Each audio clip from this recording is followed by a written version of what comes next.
Let's go to Canberra now and catch up with Liberal Senator Dave Sharma. Thanks for joining us, Dave. The Senate sitting today, of course, and not the House. You must be encouraged by the trend in these polls. Well, I spent the weekend at some of the local government elections that were happening in New South Wales, Chris, and look, I was encouraged by the comments I heard from voters at the polling booths. You know, there was, I think, a lot of frustration with Labor and their lack of an economic agenda. There was also a lot of dislike for the Greens and the Independents for their work in undermining social cohesion in Australia, and I think there was a lot of support for Liberals. So that's the feedback I take most seriously. Look, the polls, as you know, they're volatile, they move around, but if we focus on holding Labor to account, presenting a credible alternative, I think we'll be in a good position. Well, talking about presenting that credible alternative, there are reports that some of your colleagues are pushing Peter Dutton and the Shadow Cabinet to take further tax cuts to the election, perhaps those tax cuts for the high-income earners that Labor got rid of in the Stage 3 tax cuts. Can you confirm those discussions are happening, and do you think that would be a good idea?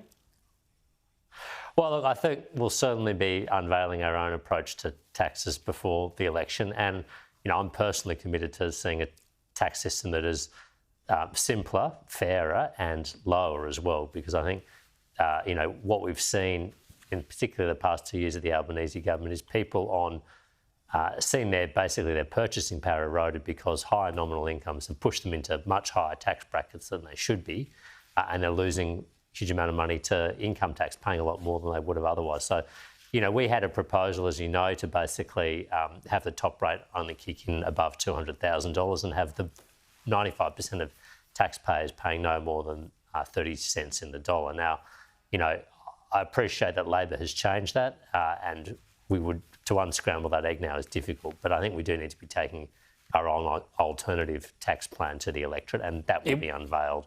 It would be plenty of time before the election. If you went back to that model, though, it would make it fairer, simpler and lower.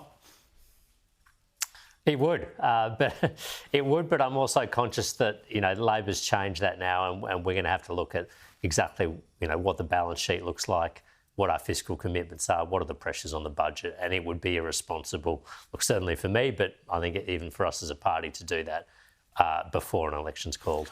All right, I want to get your thoughts on what's unfolded in the US with this other assassination plot foiled against Donald Trump. Here's what Anthony Albanese had to say today. Everyone wants the democratic process to be peaceful and to be orderly. This incident in the United States is of concern again.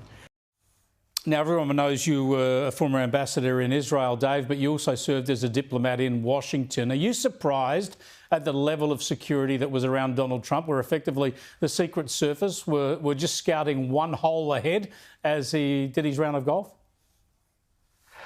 Look, I'm shocked and pretty appalled that there's been another attempt on the life of one of the two presidential candidates. This is like 2 in 2 months, right? It's pretty troubling because obviously, if any of these attempts, it was a very narrowly run thing that Trump was not seriously injured or worse as a result of the assassination attempt on him, the previous one. The fact that people seem to be coming as close as they are to him and the sort of political turmoil, rightly, that would unleash in the United States is almost beyond thinking about. So, I would hope that the Secret Service, the domestic intelligence agencies are doing everything they can to make sure that doesn't happen. And I'm a little concerned that, again, this seems to have some sort of, lone wolf type actor seems to have come as close as he has to one of the candidates for the presidency. Yeah, it is frightening stuff. And as you say, the consequences would be unthinkable. Thanks so much for joining us, Dave. I appreciate it. Dave Sharma, Liberal Senator for New South Wales, there live from Canberra. The Senate is sitting this week, the House not.